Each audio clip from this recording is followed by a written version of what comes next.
listening is one of the significant module of IELTS exam preparation. If you are started IELTS listening, you may not watch television, English news, English TV series, or English programs, or listening to English music, movies. Because why? If you are started IELTS, you should spend your time for IELTS listening. So in this case, what you can do, you can listen to IELTS videos or listening with the transcripts.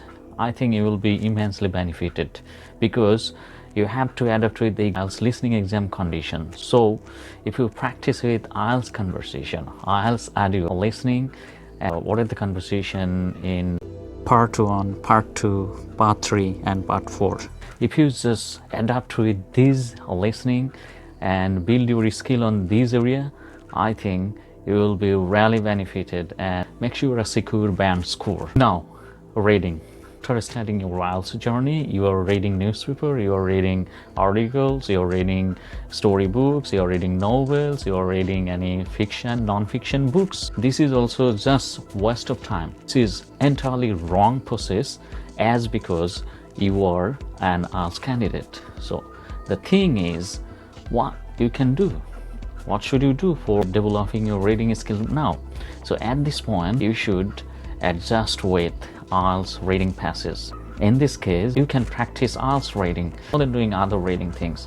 The question is why? This is because already you have started your IELTS preparation. Now you have to figure out the message of the writers, what sort of things writer actually meant, because in IELTS reading passage has large context and it has large sentences. Some writer used complicated vocabulary might be really perplexed to you to figure that out. So the solution is, if you just practice with IELTS reading and try to understand the writer message, the concept, you can improve your IELTS reading because you don't have abundant of time to practice other reading things and develop the IELTS skill. For developing your vocabulary in each area, either listening, reading, writing, or speaking, perhaps you are purchasing vocabulary books, especially for IELTS vocabulary books, and trying to figure that out, memorizing, listing words.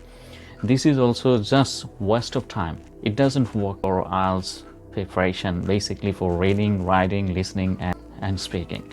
So the question is why?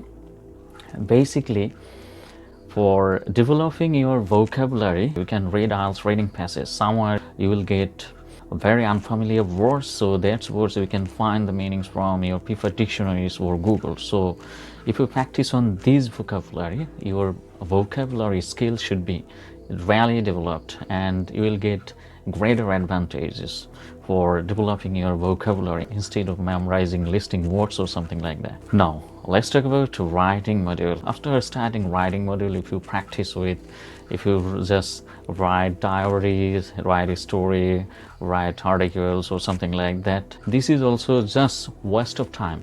So this won't be benefited for your IELTS writing because there's no correlation of IELTS writing and other writings. So here you have to deal with two tasks, task 1 and task 2. So in this case, the question is, what should you do? Simply, you can practice with task 1 and task 2 sample answers. You may get a lot of sample answers if you just Google it. Even you can get band 7, 8, 9 sample answers. So practice with some sample answers so that you can get a lot of ideas. You can get range of sentence structures, range of grammar used over there, the content and how the ideas are connected, how the ideas are developed over there. And after practicing, if you apply these things in your writing, entirely your writing should be improved more than practicing any other things. Finally, speaking module.